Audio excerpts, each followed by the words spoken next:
मंत्री अनुराग ठाकुर पहुंचे हैं उधमपुर में। डॉक्टर जितेंद्र सिंह के समर्थकों में वो रैली करेंगे। जनता अलगाववाद नहीं विकास चाहती है, उन्होंने ये भी कहा है।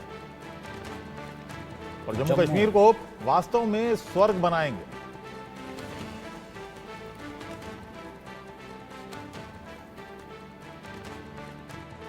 उत्साह है भारी बाजार में, क्योंकि जम्मू कश्मीर में शांति दिखी है और शांति से खुशहाली आई है।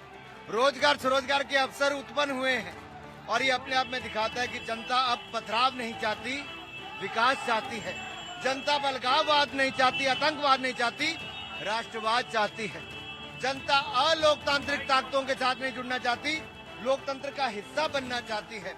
जनता अब जम्मू कश्मीर को सही मायने में स्वर्ग बनाना चाहती है। देखिए, अब तो जनता की जुबान पर है कि अनुच्छेद 370-35 से हटने के बाद पथराव भी रुका तो निवेश भी आया, इंडस्ट्री भी आई और टूरिस्ट भी आया।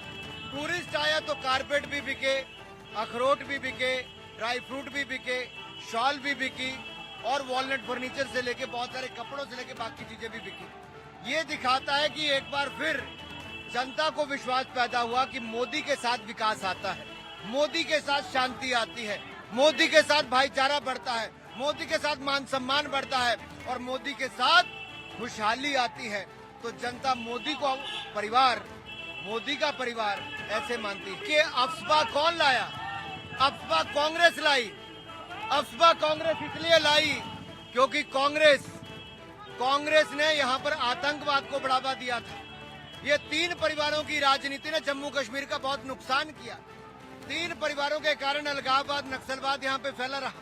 3 परिवारों के कारण यहाँ पर ये पथराव की घटनाएं हुई और जम्मू कश्मीर स्वर्ग की बजाय नरक जैसे हालात यहाँ पर खड़े कर दिए गए।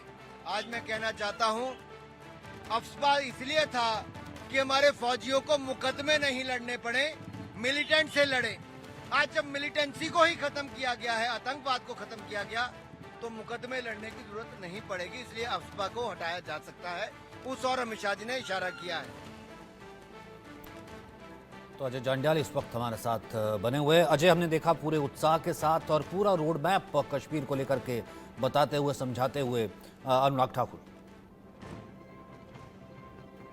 बिल्कुल आप सही कह रहे हैं अबुल। और जिस तरीके से लगातार जो है जम्मू कश्मीर में हालात बदले हैं, जिस तरीके से लगातार शांति आई है, जिस तरीके से लगातार तरक्की हुई है और दफ़ा 370 टूटने के बाद जिस तरीके से लगातार आतंकवाद में कमी हुई, पत्थरबाजी में कमी हुई, अलगाववाद में कमी हुई, उसी का जिक्र जो है अनुराग ठाकुर कर रहे हैं। और जितेंद्र सिंह के समर्थन में जब उधमपुर में एक रैली उन्होंने निकाली है, उस दौरान, बाइक रैली के दौरान उन्होंने ये बात मीडिया से बात करते हुए कहा कि किस तरीके से अब जम्मू कश्मीर को वाकई में लोग स्वर्ग बनाना चाहते हैं, क्योंकि इतने सालों तक लगातार खून और आतंकवाद को देख देख कर लोग भी उब चुके हैं। अब लोग चाहते हैं कि जो बदलाव आया है उसके बदलाव जो जम्मू कश्मीर और खासतौर पे कश्मीर को धरती का स्वर्ग कहा जाता है, तो कश्मीर बने भी। उन्होंने हर चीज़ का जिक्र किया। उन्होंने कहा कि एप्सपा वो कांग्रेस के वक्त में लाया गया सेना के लिए, मगर उसका इस्तेमाल जो है कहीं ना कहीं अपने फ़ायदे के लिए किया गया। आतंकवाद जो है उससे फ़ायदे लिए गए, मगर अब जब आतंकवाद का समाप्ति जो है वो होने की कगार पर है, इसीलिए गृह मंत्री ने कहा है कि जम्मू कश्मीर में arm forces special power act जो है उसको भी कहीं ना कहीं जो है वो हटाया जा सकता है।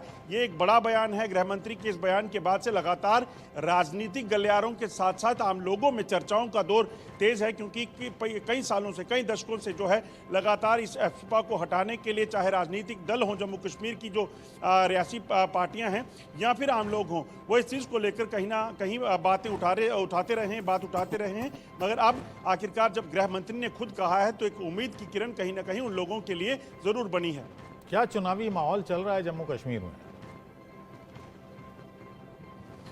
देखिए, जम्मू कश्मीर में इस वक्त चुनावी माहौल जो है वो गर्म है, क्योंकि पिछले आप देखें तो 10 साल से यहाँ पर विधानसभा के चुनाव नहीं हुए थे और पार्लियामेंट चुनाव ऐसे हैं जो 370 टूटने के बाद पहली बार होने वाले हैं। ऐसे में चुनावी माहौल इसलिए भी गर्म है क्योंकि अपनी सत्ता खो चुकी नेशनल कॉन्फ्रेंस, पीडीपी, कांग्रेस, इनको अपनी मजबूती दिखाते हुए अपने वोट बैंक को फिर से इकट्ठा करना है। वहीं भारतीय जनता पार्टी इस बात को लगातार लोगों तक पहुंचाने की कोशिश कर रही है कि दफ़ा 370 के टूटने के बाद जम्मू कश्मीर में क्या बदला है, किस तरीके से उन्होंने लोगों की बात की है। अमित शाह ने जब कल आपने देखा कि जब मीडिया से बात की तो उन्होंने इंटरव्यू में साफ कहा कि जम्मू कश्मीर में लोगों के मन में इस तरह का भ्रम पैदा किया जाता था कि 370 टूटने के बाद बाहरी लोग जो है यहाँ आकर बस जाएंगे।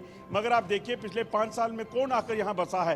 तो ये कल्चर को, यहाँ के कल्चर को खराब करने की, जम्मू कश्मीर की आइडेंटिटी को खराब करने की जो बातें सियासी दल जो है विपक्ष के लोग करते थे, वो सिर्फ और सिर्फ उनके अपने फायदे के लिए वो किया करते थे। मगर बुनियादी सच ये है कि 370 टूटने के बाद जम्मू कश्मीर में तस्वीर बदली है और जम्मू कश्मीर आज जो है अलग रास्ते पे चला है, जो शांति का रास्ता है।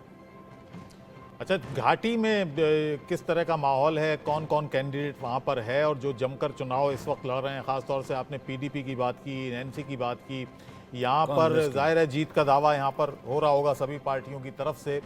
और घाटी की कौन कौन सी कॉन्स्टिट्यूएंसीज हैं जो अभी भी संवेदनशील हैं? देखिए, जम्मू कश्मीर में चुनाव होने वाले हैं, मगर अगर देखें तो सिर्फ 2 जो पहले चरणों में चुनाव होने वाले हैं, जिसमें जम्मू की जो उधमपुर कठुआ सीट है उसको लेकर जो है कैंडिडेट, और दूसरे चरण में चुनाव होने वाले जो जम्मू पार्लियामेंट्री कॉन्स्टिट्यूंसी है उन दोनों सीटों को लेकर अभी तक कैंडिडेट जो है वो घोषित किए गए हैं। जिसमें आप देखें तो कांग्रेस की तरफ से चौधरी लाल सिंह जो है वो कठुआ उधमपुर डॉक्टर जितेंद्र सिंह के खिलाफ चुनाव लड़ेंगे, क्योंकि वहां पर जितेंद्र सिंह जो है तीसरी बार चुनाव लड़ने वाले हैं।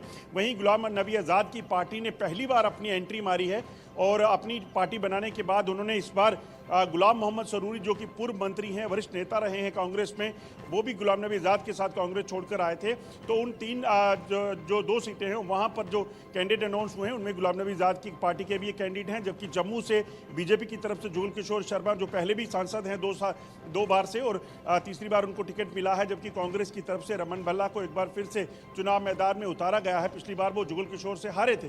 तो ये 2 सीटें हैं जिन पे कैंडिडेट अनाउंस हुए हैं, जबकि कश्मीर की जो 3 सीटें जो अब डिलिमिटेशन के बाद जिसमें राजौरी और पुंछ का हिस्सा भी शामिल हो गया है, उन सीटों पर किसी ने पत्ते नहीं खोले हैं। सिर्फ सजाद लोन जो हैं जो पीपल्स कॉन्फ्रेंस वाले वो नॉर्थ कश्मीर से चुनाव लड़ने वाले हैं। बाकी अभी तक इंतजार किया जा रहा है, क्योंकि वो चुनाव जो होने हैं वो तीसरे, चौथे और 5वें चरण में है। शायद इसलिए पार्टी बहुत बहुत शुक्रिया तफसील से अजय, तमाम जानकारी पहुंचाने के लिए और तमाम चीज़ों को इस वक्त बताने के लिए बहुत बहुत शुक्रिया आप सभी का। बहुत बहुत शुक्रिया आप सभी का हमारे साथ जुड़ने के लिए। किस्सा कुर्सी का मैं आज के लिए फिलहाल इतना ही।